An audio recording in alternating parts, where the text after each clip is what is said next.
ഇവൾക്ക് ഓർമ്മ കിട്ടുന്നത് മുടക്കാൻ ഞാൻ ഏത് നരകത്തിൽ വേണമെങ്കിലും വരും. അവന്തിക വരുന്നെങ്കിൽ വരട്ടെ, അത് നല്ലതല്ലേ?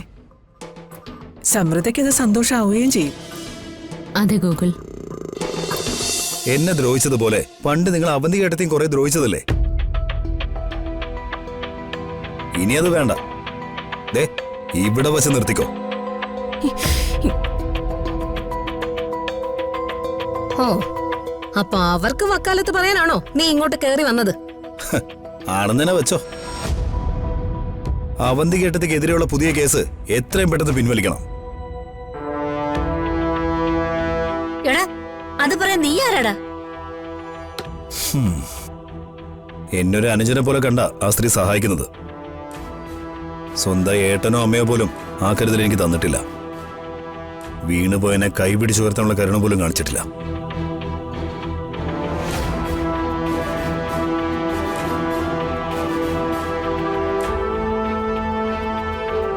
ദേ ഇനി മേലിൽ അവന്തിക ഏട്ടത്തെ വേദനിപ്പിക്കുന്ന ഒന്നും ഈ വീട്ടിൽ നിന്നും ഉണ്ടാവരുത്.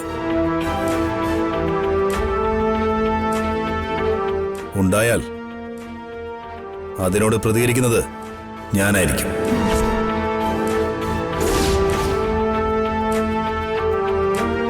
എന്ന് പറഞ്ഞ ഈ വീട്ടിലുള്ളവരെ നീ അങ്ങ് കൊല്ലൂ? ദേ എനിക്ക് പറയാനുള്ളത് ഞാൻ പറഞ്ഞു. പുതിയ കേസുമായിട്ട് മുന്നോട്ട് പോകാനാണ് ഭാവമെങ്കിൽ ബന്ധങ്ങളൊന്നും ഞാൻ നോക്കില്ല. നീ ഒരു മനുഷ്യനാണോടാ? ഭാര്യ മോളെ ഉപേക്ഷിച്ച് ഈ വീടിന്റെ ശത്രുവിന്റെ കൂടെ നീ പോയി താമസിക്കുന്നത് പോട്ടെ, അവക്ക് വേണ്ടി ഞങ്ങളോട് വക്കാലത്ത് പറയാൻ നിനക്ക് നാണമില്ലടാ? ഇതിനിടയ്ക്ക് ഇത്രമാത്രം വിഷം അവര് സന്ദീപിന്റെ തലയിൽ കുത്തിവെച്ചോ? നിന്റെ രക്തത്തിൽ പറഞ്ഞ കുഞ്ഞല്ലേ ഇത്? അതുപോലും മറന്നു കളയാൻ പാകത്തിന് എന്ത് കൈവശാസ്ത്രീ നിനക്ക് തന്ന്?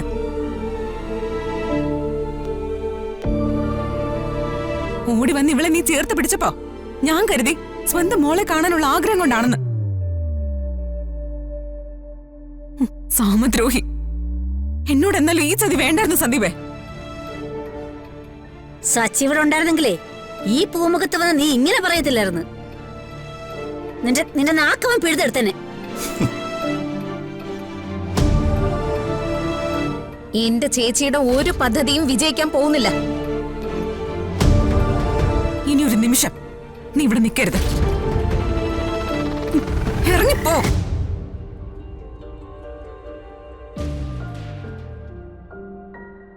ഇതോട് അവസാനിപ്പിക്കാൻ ഞാൻ എല്ലാം.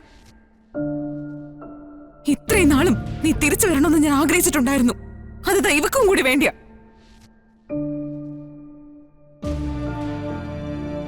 ഇനി ഇങ്ങനൊരു അച്ഛൻ എന്റെ മോക്ക് ആവശ്യമില്ല.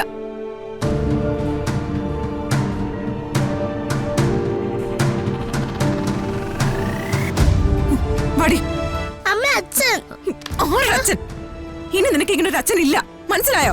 മായങ്ങോട്ട്.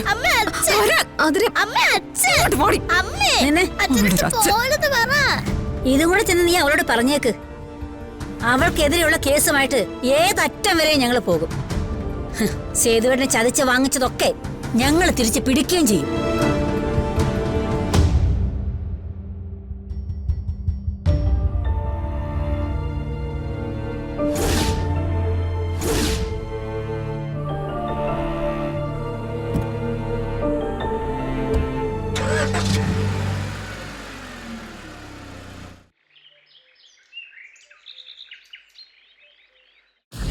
ഈ ആശ്രമത്തിലെ ട്രീറ്റ്മെന്റ് എന്നൊക്കെ പറയുന്നത് അത്രയ്ക്ക് വിശ്വസിക്കാവുന്നതാണോ?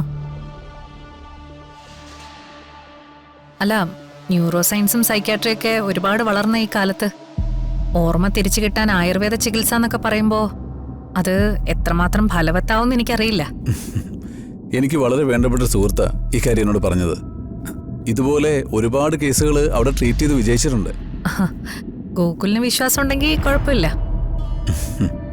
പക്ഷേ ആക്സിഡന്റിനെ തുടർന്നാണല്ലോ ഈ മെമ്മറി ലോസ് സംഭവിച്ചത്. മോഡേൺ മെഡിസിൻ നോക്കുന്നതല്ലേ നല്ലതെന്നാണ് എൻ്റെ ഒരു അഭിപ്രായം. അങ്ങനെയാണെങ്കിൽ എനിക്ക് പരിചയമുള്ളൊരു ന്യൂറോ സ്പെഷ്യലിസ്റ്റ് ഉണ്ട്. ഇത്തരം കേസുകളിൽ അദ്ദേഹം വളരെ മിടുക്കനാ. അവന്തിക പറയുന്നതൊക്കെ ശരിയായിരിക്കും, പക്ഷേ ആയുർവേദം തന്നെ നോക്കുന്നതാ എനിക്കും ഇഷ്ടം. അതുകൊണ്ട് ഫലം ഉണ്ടായില്ലെങ്കിൽ നമുക്ക് മറ്റൊന്നിനെ കുറിച്ച് ചിന്തിക്കുന്നതല്ലേ നല്ലത്. ഞാൻ വളരെ വിശദമായിട്ട് തന്നെ സ്വാമിജിയുടെ ട്രീറ്റ്മെന്റിനെ കുറിച്ച് അന്വേഷിച്ചിരുന്നു. തലച്ചോറിനെ ശാന്തമാക്കാനും ഓർമ്മശക്തി വർദ്ധിപ്പിക്കാനുമുള്ള ട്രീറ്റ്മെന്റിന് വളരെ ഫേമസ് ആണ് ഈ സ്വാമിജി. വളരെ സ്ട്രാറ്റജിക് ആയിട്ടുള്ളൊരു ട്രീറ്റ്മെന്റാണ് അദ്ദേഹത്തിൻ്റെത്.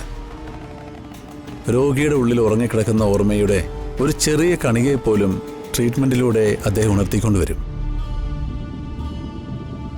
ബേസിക്കലി അദ്ദേഹം ഒരു ആയുർവേദ ഡോക്ടർ കൂടെയാണെന്നാണ് കേട്ടത്. എന്തായാലും എനിക്ക് വലിയ പ്രതീക്ഷയുണ്ട്. അയ്യോ, ഞാൻ നിങ്ങളെ നിരാശപ്പെടുത്താൻ വേണ്ടി പറഞ്ഞതല്ല. സമൃദ്ധിക്ക് ഓർമ്മ തിരിച്ചു കിട്ടുന്നത് കാണാൻ ഏറ്റവും കൂടുതൽ ആഗ്രഹിക്കുന്ന ഒരാളാ ഞാൻ. അതിനുവേണ്ടി എന്ത് സഹായം ചെയ്യാനും ഞാൻ തയ്യാറാ. വേണമെങ്കിൽ ട്രീറ്റ്മെന്റ് സമയത്ത് സമൃദ്ധയുടെ കൂടെ ഞാൻ ആശ്രമത്തിൽ കൂടെ വന്ന് സഹായത്തിന് നിൽക്കാം. അയ്യോ, അതിൻ്റെ ഒന്നും ആവശ്യമില്ല.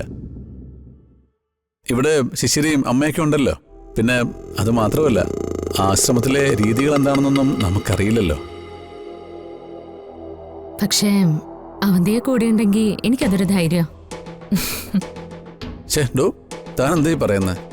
ഇത്രയും വലിയ ബിസിനസ്സും ഓഫീസും ഒക്കെ ഇട്ടിട്ട് അവന്തി ഇങ്ങനെ തൻ്റെ കൂടെ നിൽക്കുക? ഗോകുൽ അങ്ങനെ ചിന്തിക്കണ്ട. എനിക്ക് ഇതൊരു ബുദ്ധിമുട്ടേ അല്ല. കാര്യങ്ങൾ നോക്കാൻ ഇവിടെ മൂർത്തിയുണ്ടല്ലോ. പിന്നെ ഇന്നത്തെ കാലത്ത് ലോകത്ത് എവിടെയിരുന്നും ബിസിനസ് ചെയ്യാം. സമൃദ്ധയുടെ കൂടെ വന്ന് നിൽക്കുന്നതിൽ എനിക്ക് സന്തോഷമേ ഉള്ളൂ. അത് ശരിയാ. പക്ഷെ ഈ വയ്യാത്ത കയ്യും വെച്ചോണ്ട് അവന്തിക അവിടെ വന്ന് നിൽക്കാനുള്ള അവന്തികയുടെ ബുദ്ധിമുട്ട് ഞങ്ങൾ മനസ്സിലാക്കണമല്ലോ. അതൊന്നും ഈ കാര്യത്തിൽ എന്നെ സംബന്ധിച്ച് എനിക്കൊരു ബുദ്ധിമുട്ടേ അല്ല. അല്ലേ അമ്മേ?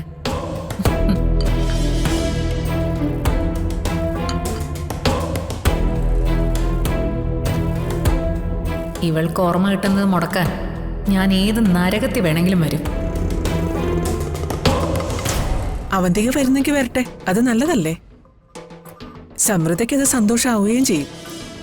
അതെ ഗോകുൽ,